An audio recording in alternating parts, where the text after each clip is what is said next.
Would you like to make an extra $200 to $500 a month in passive income? If your answer is yes, please watch this video till the end as I will be showing you one of my favorite ways of earning money online.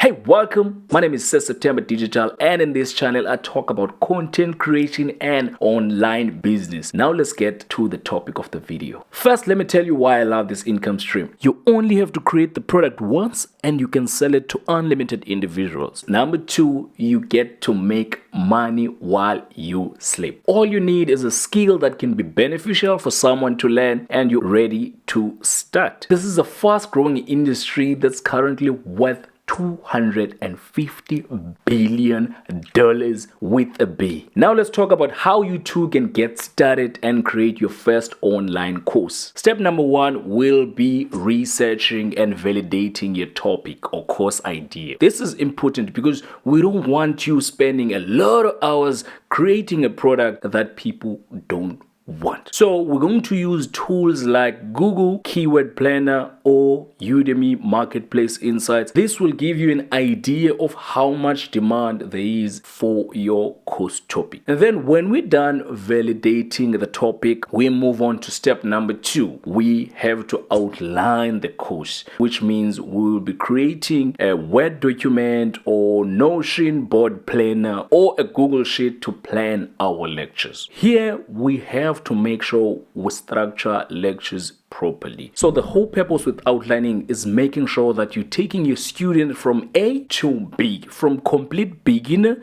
to understanding the subject. And step number three, this is where we'll be designing our course. The design part is important because you get to know what you need for your class. For example, for a workout class, obviously you're going to need a lavalier mic so that the students can hear your voice and your guides. For a screen record, you only need a mic and an OBS software. So the course design is very important just to know which tools you're going to need to record your lectures. And then we move on to step number four.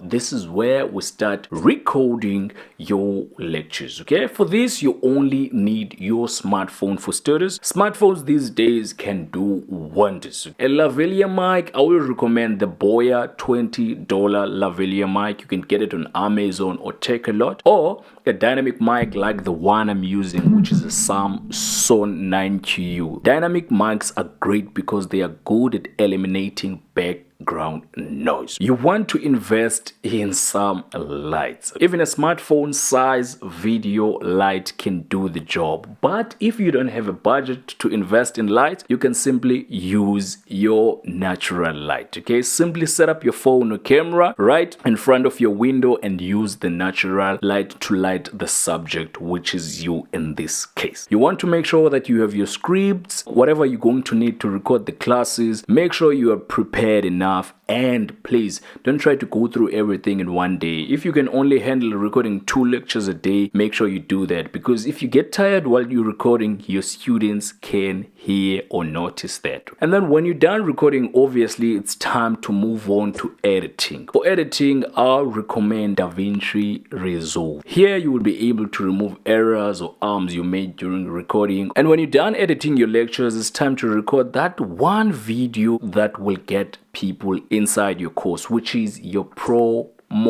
video. So simple structure of a promo video: who are you, why are you an expert, or mention your experience in that topic, what students should expect in the course, who the course is designed for, is it designed for beginners, intermediate, or pro level, and also mention what students are going to need to follow along. To make it more engaging, entertaining, try to make it at least 1 minute to 45 seconds. Don't make it too long. Please use some royalty-free music in the background. I will recommend Pexel for free, royalty-free music. Now that we're done with the promo video, we're done creating our course, it's time to create your course cover. For your thumbnail, I will recommend you go to Canva, where you can access free thumbnails that you can edit to your own liking. So that is Canva.com. The last step will be publishing your course. This is where you're going to decide, do you want to self-host, which is hosting the course on your own website, having to drive traffic to that website. If you have a budget, you can do well with this one. And then again, we're in the internet age where there's free platforms. So if you have a huge following online, you can simply convert your existing followers to purchase your course. But if you're someone who doesn't have a following, you don't have a budget, I recommend you go with the marketplace route, which means hosting your courses on platforms like Skillshare, Udemy, and other marketplaces. One, this will save you a lot of headaches because you don't have to spend money to market. There is an extra bonus where if you are the one referring people to the platform, even if it's to your course, you get a referral bonus. But depending on your goals as a course creator, it's up to you which one you want to go with, self-hosting or marketplaces. If you got value in this video, please hit that like button. And if you're new to the channel, please don't forget to hit that subscribe button until it turns gray. My name is Sir September Digital, and I will see you in the next video.